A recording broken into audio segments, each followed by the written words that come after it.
예, 코로나19 재확산으로 인해서 이런 파급들이 이제 경제 지표에 하나둘 반영이 되고 있고 이미 경제 전망치에는 반영이 되면서 목표치가 하향 조정되고 있는 것은 너무나도 잘 아실 것 같은데요. 지금까지 나왔던 성적표들 다시 한번 되돌아보면서 앞으로의 경제 전망 해보도록 하겠습니다. 한국경제산업연구원의 김광석 경제연구실장과 함께합니다. 어서 오십시오. 네, 안녕하세요. 안녕하세요. 그 2분기 GDP 성장률 얘기부터 한번 해보도록 하겠습니다. 마이너스 3.2%, 2008년 금융위기 이후 그때 당시에 3.3%까지 역성장했다가 그 이후로 처음으로 이렇게 떨어지는 건데 이 무게감에 대해서 어느 정도로 심각하게 보고 계십니까? 예, 일단은 2020년 한 해가 마이너스 성장은 거의 기정사실화 되어가고 있구나라는 것을 깨닫게 되고 있고요. 사실 2분기 성장률이 중요한 게 아니라 지금은 이제 3분기 성장률입니다. 왜냐하면 그렇죠, 2분기가 2020년 올해 한 해 중에 가장 이 충격이 집중되는 그 시점이라고 보통 판단하고 있거든요. 많은 분들이 2분기 최저 찍고 3분기에 회복하고 4분기에는 이제 완연하게 회복세로 들어간다가 지난 상반기까지 전망이었는데. 맞습니다. 그 시나리오가 일반적인 시나리오였고요. 그리고 이 시나리오가 우리나라만의 시나리오가 아니라 글로벌리 모든 국가들에 걸쳐서 2분기에 경제 충격이 집중된다라고 생각을 했었습니다. 왜냐하면 대봉쇄 조치라든가 또 셧다운 조치 이런 것들이 2분기에 다 집중됐었고 그런 것들이 내수 경기나 외수 경기나 모든 면에서 영향을 미쳤기 때문에 2분기가 가장 저점이 될 것이다라고 생각을 했었는데 지금 마이너스 3.2%라는 2분기 성장률을 기록한 이후에 3분기는 그럼 플러스로 반등할까?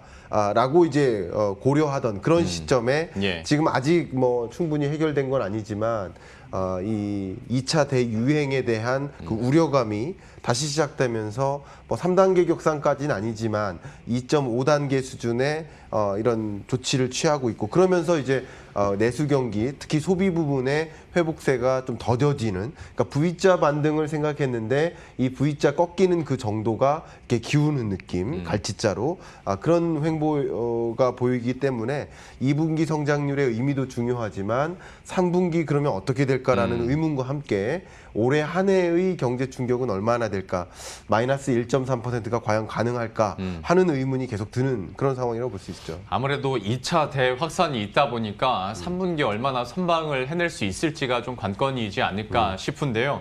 한번 뭐 지표는 봐야겠습니다만은 방금 전에 설명해 주신 것처럼 한국은행에서 전망했었던 마이너스 1.3% 있지 않습니까?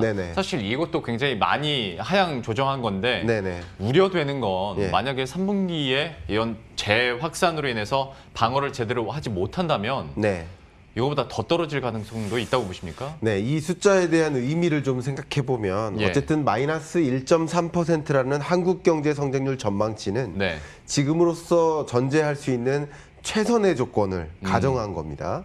그러니까 전제에 따라서 경제 전망이 바뀔 텐데 그 전제가 어떻게 정해지느냐에 따라서 예를 들어서 2차 대유행이 있다 아니면 올해 내내 지속된다 혹은 내년에도 계속 간다 이런 여러 가지 전제에 따라서 경제 성장률이라는 전망치가 바뀔 수 있습니다. 조금 비슷한 사례는 아니지만 2008년 글로벌 금융위기 때와 IMF 외환위기 때는요 어땠었냐면 원래 전망치보다 실제 실직치가 상향 조정됐어요. 그러니까 전망으로 봤을 때는 굉장히 경제 충격이 극심할 줄 알았는데 생각했던 거 이상으로 경제가 회복되는 모습들이 나타났었거든요. 그러면서 전망치가 더 안 좋았었던 사례가 있습니다. 그랬던 것처럼 올해도 지금의 마이너스 1.3%라는 이 전망치가 다시 플러스로 회복될 만큼 그렇게 흘러가기를 바라는 마음이 굉장히 굴뚝 같은데요. 지금 우리가 원했던 방향이 아닌 이 3분기 내에도 코로나19라는 이 이슈가 계속 지배하고 있고 그러면서 많은 여러 산업에 걸쳐서 내수 회복이 계속 지연되고 있고 그래서 마이너스 1.3%도 너무 긍정적인 낙관적인 전망이 아니냐 하는 그런 생각이 굉장히 굴뚝같아지는 그런 상황이라고 볼 수 있겠습니다. 그러니까 결과적으로 봤을 때 그때 그 IMF나 또 2008년 금융위기 같은 경우에는 그때 당시 분위기는 세계 경제가 그냥 다 무너질 것처럼 우려를 그렇죠. 많이 했었는데 네. 뒤돌아봤더니 그거는 굉장히 구조적인 문제였었다. 네, 그래서 네. 이거를 해결했더니 생각보다 좋았던 거고 네. 이번 경우는 우리가 어떻게 할 수 없는 바이러스 문제다 보니까 예. 이게 진짜 더 가늠을 할 수가 없을 것 같은데 그게 경제는 심리다라는 표현을 많이 하잖아요. 예. 그 이유가 뭐냐면 좋아질 때는 계속 좋아질 것 같아요. 그리고 뭔가 나빠지기 시작하면 계속 나빠질 것 같은 네. 그런 흐름이 계속 연출됩니다. 주식시장도 마찬가지예요. 네. 나스닥이 이번에 빠졌는데 크게 빠지니까 어제까지만 해도 기술주들 좋다고 계속 얘기하다가 한번 빠지니까 계속 빠지는 거 아니냐 하는 그런 우려감이 도는 것처럼 네. 이 경제도 마찬가지입니다. 실물 경제도 이제 회복세가 굉장히 더디게 나타날 것처럼 염려하면서 전망치를 생각했던 것보다 더 나쁘게 이렇게 전망치를 제시를 했었는데 그 당시 글로벌 금융위기 때도 생각했던 것 이상으로 경제가 이제 뚜렷하게 회복되면서 V자 반등을 실제 나타내면서 생각했던 것 이상으로 실물 경제가 회복됐던 일이 있습니다. 그런 것들을 보면 지금 제가 앞에도 2분기 성장률이 중요한 게 아니라 3분기, 4분기가 중요하다고 말씀을 계속 드리는 이유가 네. 2분기를 저점을 뒤로 하고 그럴 수 있음을 우리가 이해하면서 어떻게 대응하느냐에 따라서 올해 경제가 달려있다. 이렇게 생각하면 더 도움이 되지 않을까 생각합니다. 그 대응책 중 하나로 이제 정부에서는 확장적인 재정 정책을 계속 펼치고 있는 건데 네. 뭐 이번에 내년 예산안 확정된 거 보면 555조 8천억 원입니다. 네, 네. 상당한 금액인데 예. 물론 상당한 금액인 건 사실이지만 네. 이 지금의 위기를 극복할 수 있는 충분한 예산인지 그리고 이게 네. 실효성 있게 쓰일 것인지에 대해서는 좀 어떻게 바라보고 계십니까? 네, 두 가지 이야기를 다 하지 않을 수가 없습니다. 두 가지는 한 가지는 규모이고요. 네. 두 번째는 어디에 쓸 건지 사용처입니다. 예. 그러니까 규모가 무조건 늘어난다고 경제 회복되는 건 아니죠. 네. 그러니까 많은 예산을 쓰겠다라는 것은 당연히 필요한 일이라고 생각이 돼요. 지금 현재의 경제 상황에서는 경제 회복에 초점을 두고 재정 건전성은 조금 뒤로 하고 일단은 경제 회복을 먼저 시켜보자 하는 노력으로 일종의 재정 정책을 확장적으로 이렇게 펼쳐나가는 모습이겠다라고 할 수 있는데 제가 늘 강조하는데요. 아이한테 용돈을 늘려주면 아이가 무조건 건강해집니까? 아니죠. 그건 아니죠. 예. 용돈의 규모도 중요할 수 있어요. 그러나 더 중요한 것은 아이가 이 용돈을 가지고 매일 군것질하면 안 그렇죠. 좋은 거 아닙니까? 군것질할지 우유 사 먹을지 모르는 거죠. 예. 그러니까 지금 이 확장적 재정 예산 편성액을 경제 회복에 집중할 수 있는 방향으로 쓰일 것인지를 봐야 되는데 네. 예산의 쓰임을 한 12가지 부문으로 쪼갤 수 있습니다. 그 12가지 부문 중에 경제 부문이 한 4가지 정도 됩니다. 네. 그러니까 광의의 경제 부문이라고 할 수 있는데 대표적인 게 산업 중소 에너지 영역, 그리고 R&D 영역, 그리고 그 환경 부문 네. 이런 영역들이 주로 경제 부문의 예산이라고 볼 수 있는데 작년에도 그랬지만 올해도 이런 경제 부문의 예산을 굉장히 크게 해요. 확장적으로 잡았습니다. 상대적으로 그런 부분에 대해서는 이제 긍정적으로 생각을 하고 있지만 보건복지 영역이라든가 여전히 분배적인 영역에 초점을 두고 있어요. 다시 말하면 이것을 이제 재정 승수라고 표현을 하는데 한 단위 예산을 투입했을 때 실제 경제가 얼마나 회복되는가 네. 어디에 쓸지에 따라 다른 거거든요. 네. 근데 분배적으로 복지 영역에 쓸 경우에는 그 예산을 쓴 만큼 세수로 연결이 안 돼요. 그렇죠. 네. 그러나 민간 투자를 이끄는 방향으로 예산 지출이 되면 한 단위 예산을 썼지만 두 단위의 세수가 기대될 수 있어요. 네. 그러니까 그런 부분으로 경제 부문으로 집중해서 예산을 투입하기를 바라는데 그런 부분이 이제 우리가 생각하는 만큼 그만큼까지는 아니다라고 판단이 내려지고 네. 그나마 지금 강조하고 있는 디지털 뉴딜이나 그린 뉴딜 부문 이런 부문을 중심으로 많은 민간 투자가 이끌어질 수 있도록 유도하는 이런 노력 자체에 대해서는 저는 매우 긍정적으로 생각을 하고 있습니다. 그러니까 코로나19로 인한 어떤 건강상의 피해나 혹은 각 가정에서의 뭐 돌봄 서비스처럼 복지와 관련된 부분은 사실 그 승수로 따지면 네. 이거는 손해 보는 건데 네. 하지만 또 국민을 지켜야 되는 그런 의무가 있기 때문에 하는 거고 네. 또 경제적인 측면에서는 또 이런 시너지를 계속 내야 될 텐데 네네. 그중 하나가 나온 게 지금 한국형 뉴딜 네. 사업 아니겠습니까? 그렇죠. 예. 저희가 앞에서 취재기자와 뉴딜 펀드 그 내용들은 네. 얼추 대부분 얘기는 했는데 네네. 그 내용이나 네. 그리고 지금 계속 글쎄요 논란이라고까지 표현하기는 좀 그렇습니다만은 사실상의 원금 보장이라는 네, 말이 좀 네. 이런저런 얘기들이 벌써 많이 나옵니다. 좀 어떻게 네. 보십니까? 자, 그 이야기를 다 포괄해서 제가 또 하나의 논란거리를 제안해 드려 볼게요. 네. 이게 무슨 말이냐면 저는 이제 뭔가를 꾸짖거나 비판하기 위함이 아니라 우려가 있는 거예요. 그냥 모든 일들이 다 잘 된다고 가정을 해볼게요. 지금 한국판 뉴딜 사업과 뉴딜 펀드 그리고 부동산 정책 이런 것들이 모두 다 정부가 생각하는 방향대로 잘 추진된다라고 가정을 해볼게요. 예. 가정을 한다면 결국 2021년부터 부동산 가격이 떨어지는 겁니다. 정부가 생각하는 방향이라면 가격이 떨어집니다. 그러면 다주택자가 들고 있던 집을 파는 거예요. 네. 그러니까 고자산가들은 부동산 가격이 떨어질 때 집을 파는 겁니다.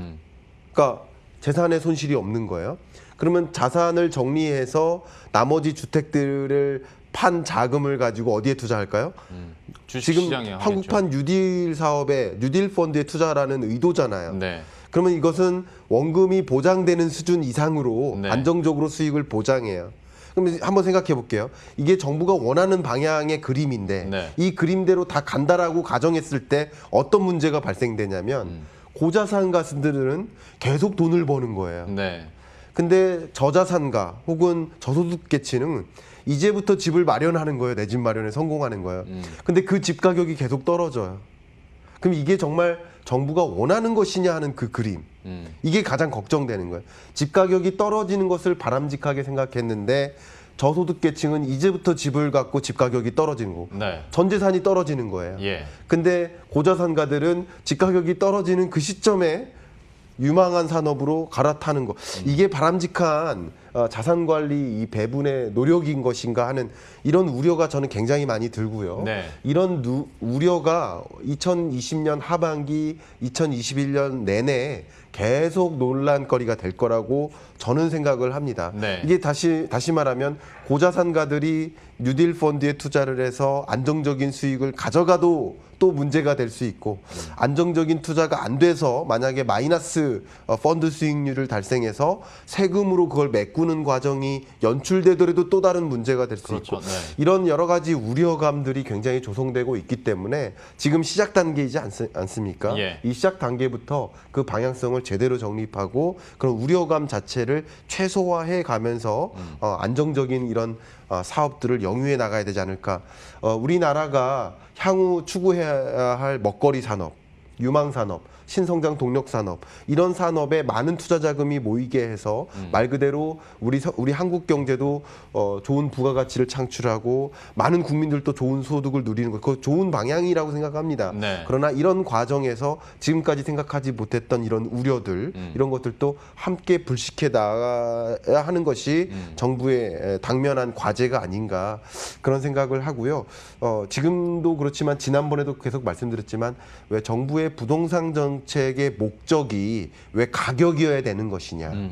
가격을 그냥 떠나서 생각하면 안 될까. 네. 그러니까 주거 안정 해결하는 것을 목적으로 두고 그 안에서 필요로 하는 주거 안정이 해결되지 않는 불안한 그런 계층에게 이 주거 불안정 문제를 해소해주는 그 전세나 월세 공급도 충분히 하고 하면서 그런데 초점을 두면 가격 문제는 올라가도 내려가도 상관이 없는데 네. 그것은 이제 시장에 보이지 않는 손에 맡겨도 되는데 그러면 덜 문제가 될 텐데 계속 가격을 목표 변수로 이제 자리 잡고 있기 때문에 네. 계속 문제가 양산되는 게 아닌가 하는 걱정이 됩니다. 네. 그러니까 어떤 뉴딜 펀드의 내용이랄지 기대 수익률이랄지 이게 중요하다기보다 지금 정부에서 제시하고 있는 어떤 시나리오가 너무 이상적인 플랜 A만 있는 것 같다. 네. 여기에 대한 문제 제기를 다시 한번 해주셨고 전반적인 한국 경제 얘기를 하다 보면 지금의 부동산 얘기를 안 할 수가 없어서 그 네. 부분도 예, 총괄을 해주셨는데 네. 다시 잠깐만 그 뉴딜 펀드로 좀 그렇습니다. 집중을 네. 한번 해보자면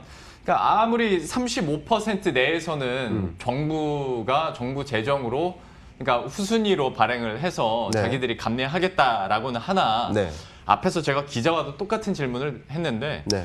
손실 보고 투자하는 경우는 네. 없잖아요. 어쨌거나 수익이 나야 되는 거고 그렇죠. 정부 입장에서도 어쨌거나 수익이 나야 네. 재정을 이렇게 바치지 않아도 네. 굴러가는 건데 네네.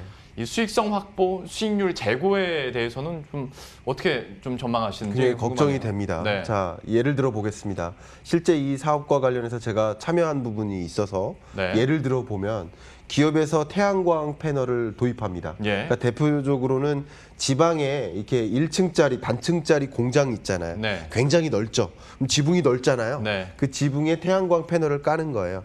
그리고 에너지 저장 장치, 에너지 스토리지 시스템, 지금 화면에 나오네요. 태양광 패널과 함께 에너지 스토리지 시스템 ESS를 같이 깔아요. 네. 이걸 공급하면 대략 한 5년 정도가 경과되면 투자 자금을 회수할 수 있게 돼요. 그러니까 투자 자금이 많이 들어가기 때문에 네. 전기세 감소 비용이 이렇게 나중에 회수가 되는 그런 느낌이라고 볼 수 있겠습니다.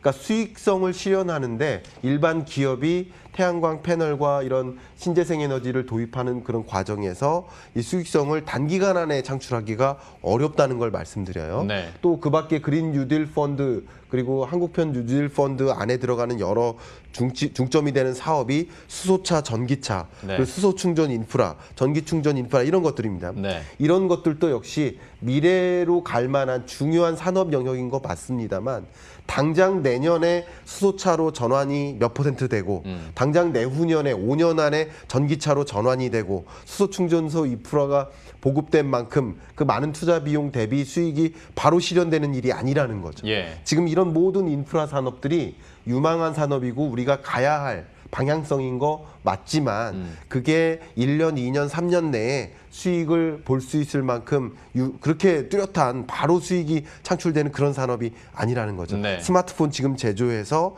지금 이 2달 후에 판매가 이루어지면 바로 수익이 창출이 되겠지만 다른 이런 인프라 사업들의 경우에는 그렇지 않기 때문에 수익성을 보장하는 데 굉장한 어려움이 있을 것이고 지금 이제 생각을 해본다면 수익성이 단기간에 창출이 안 되기 때문에 그 부분을 이제 국세 수익률 이상에 해당되는 부분을 네. 유지해 준다라고 한다면 예. 역시 유지하기 위해서 많은 세금이 또 들어가고 그런 과정에서 국가 채무 문제 또 벌어지고 그래서 계속 악순환의 고리에 형성될 수 있지 않을까 하는 그런 걱정이 되는 겁니다. 그러게요. 저도 그게 참 걱정입니다. 예. 그러니까 설마 우리나라 최고의 브레인들이 모여서 상품 네. 수익률을 하려고 하면 네. 설마 뭐 마이너스 35% 이상 손실이 나겠습니까마는 네. 그것보다 어쨌거나 플러스 수익률을 내는 게 제일 중요한 거니까 네, 네. 예, 얼마나 수익률 제고를 하게 될지도 한번 봐야 될 것 같은데 이게 예. 단기간에는 쉽지 않은 일이다. 네. 그리고 그 사업의 성격도 네. 최소 뭐 한 10년에서 20년 바라보고 하는 사업들이기 그렇죠. 때문에 네. 예, 어떻게 될지는 한번 봐야 될 것 같고요. 네.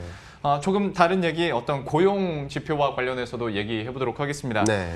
고용 지표는 여전히 뭐 이렇게 글쎄 막 회복되는 느낌이 많이 없죠. 특히 네. 정부에서도 아무리 고용을 내놓고 있어도 항상 나오는 이제 문제 제기가 질이 너무 안 좋다, 네. 너무 단기성이다라는 네. 얘기들이 있고 결과적으로 이제 민간 분야에서 고용이 많이 늘어나야 되는 건데 네. 근데 또 시국이 시국이니만큼 그게 쉽지 않은 것도 네. 맞긴 한 것 같고 좀 어떻게 평가하십니까? 이미 시청자 여러분들이 다 알고 계시고 이미 체감하고 계시는 그 이야기입니다. 고용 시장이 완전히 얼어붙어 있습니다. 그럼 그것을 이제 해결하기 위한 노력으로 2020년, 2021년 예산안에 이미 고용 부분에 어떻게 예산을 투입해서 고용 시장을 회복시키겠다라는 그런 의지가 다 표명이 된 것이라고 판단 내려집니다. 다만 지금 투자 없는 고용이 가능할까 이겁니다. 그러니까 결국 고용을 만드는 것은 민간 기업들의 투자가 가능한 것이거든요. 민간 기업들이 이런 사업 하나 또 영위하고 사업 영역을 확장하고 새로운 포트폴리오를 구성하고 그런 것들이 신규 투자인데 이런 설비 투자와 건설 투자가 이루어지는 과정에서 자연스럽게 양질의 일자리가 나오는 것입니다. 그런데 지금 고용시장 정책의 내용을 들여다가 보면 말 그대로 정책 일자리, 재정 투입을 통한 일자리예요. 여러분이 혹시 시골에 가보실 기회가 있으면 더 극심하게 느껴지실 수도 있는데요. 시골 같은 데 가시면 어르신들이 다 이제 매월 소득을 받습니다. 어떤 소득이냐면 이 소위 그 여러 가지 재정 지출 성격의 노인 일자리 이런 것들이에요. 4시간 정도 풀 뽑기, 그리고 버스 종류소 관리하기, 예. 그리고 산불 관리 뭐 이런 여러 가지 관점에서 어르신들께서 일을 하십니다. 사실 이런 일자리를 보면 지속적인 일자리도 아닐 거니와 부가가치를 만드는 일도 아니죠. 그러니까 이런 일자리로 재정 투입을 해도 경제 성장에 기여하는 바는 상당히 작죠. 그러니까 이런 일자리가 지속적이지도 않고 경제와 이게 엇박자가 날 수 있다는 관점에서도 좀 중요하고요. 이런 일자리를 한시적으로 만들면 그 이후에 지속 가능하지 않은 일자리이기 때문에 또 취업자가 발생하지만 동시에 몇 개월 후에 실업자가 발생할 수 있는 이런 고리, 결국 고용시장의 정책을 생각한다면 고용정책이기 이전에 투자 정책이어야 되겠다. 민간 기업들이 적극적으로 투자할 수 있는 투자 여건을 만들어줌으로써 자연스럽게 양질의 일자리들이 창출될 수 있도록 유도해야 되겠다. 고용 정책은 투자에 있다라는 것을 강조하면서 답변드리고 싶네요. 저 마지막으로 시간이 많지는 않습니다만 짧게 이거는 꼭 여쭤보고 싶어서 그 우리나라 그 재정 건전성 관련해서는 그러니까 절대 수치만 보면 뭐 몇백 조 단위니까 당연히 좀 부담이 되죠. 근데 또 반대 입장에서는 다른 국가와 비교하면 부채 비율이 그렇게 심각한 게 아니다. 재정 건전성이 우리나라가 나쁜 편이 아니고 오히려 좋은 편이다라고 얘기를 하는데 이거 좀 어떻게 해석해야 되는지 짧게 좀 정리해 주시죠. 재정 건전성을 알아보는 여러 잣대들이 있을 텐데 가장 대표적인 잣대가 이 재정 적자 규모 혹은 국가 채무 규모가 GDP 대비 얼마나 차지하나 이건데 주로 우리가 비교하는 대상에 따라 달라요. 이 국가 채무 GDP 대비 국가 채무 비중이 높은 나라 그리스나 뭐 스페인이나 이런 나라들하고 비교하면 우리 굉장히 안정적인 것 같고 더 우리나라보다 관리가 잘 되고 있는 나라들하고 비교하면 또 안정적이지 않은 것 같고 비교하는 잣대에 따라 다를 수 있습니다. 다만 비교하는 잣대가 안정적이지 못한 나라들하고 비교하면 안 되겠고요. 또 한 가지는 중요한 게 국가 채무 비율이 늘어나는 속도입니다. 늘어나는 속도가 이렇게 유지되면 다시는 걷잡을 수 없는 수준으로 돌아올 수 있어요. 그럼 만약에 지금 재정 적자에 의존해서 경제를 살림살이를 진행해 나가다 보면 우리가 예상하지 못했던 다음 재앙 또 오지 않으라는 법이 없잖아요. 또 다른 재앙이 만약에 올 경우에는 그때는 어떻게 대응할 거냐에 대한 물음표. 결국은 재정 적자를 어느 정도 적절한 수준으로 관리해 나가는 노력이 필요한데 계속 그것을 용인하다 보면 다음 재앙이 왔을 때 국가가 도산할 수 있는 위기가 오는 겁니다. 그러니까 지금 당장 그 위기가 보이지 않기 때문에 재정 적자를 좀 용인해도 된다라는 이런 액션은 저는 이 지속 가능한 그 경제 구조를 만드는 데 있어서 바람직하지 않은 방향인 것 같고 지금부터 어느 정도 재정 준칙을 마련해서 어느 정도 수준 이하로 재정 적자 비율을 유지해야 되겠다라는 그런 의지 혹은 그런 목표치를 제시하고 그 안에서 이 국가 채무나 이 재정을 관리하는 재정 정책이 더 합리적으로 유지돼야 되는 그런 필요가 있지 않을까 생각합니다. 국가 채무 비율이 늘어나는 만큼 GDP 성장률도 늘어나면 괜찮을 텐데 GDP 성장률이 언제 더 꺾일지 모르는 상황에서 채무 비율만 계속 높아지는 것은 좀 리스키하다라는 부분까지 한번 얘기를 들어봤습니다. 좀 비교하시는데 조금 더 도움이 되지 않을까라는 내용도 이렇게 들어봤고요. 이 정도로 오늘은 마무리 지어야 될 것 같습니다. 한국경제산업연구원의 김광석 경제연구실장과 함께했습니다. 오늘 말씀 고맙습니다. 감사합니다. 그럼 저희도 여기서 인사드리도록 하죠. 식사 맛있게 하시고요. 저희들은 다음 주 월요일 이 시간에 또 새로운 이슈들과 전략 들고 다시 찾아뵙도록 하겠습니다. 시청해주신 여러분 고맙습니다.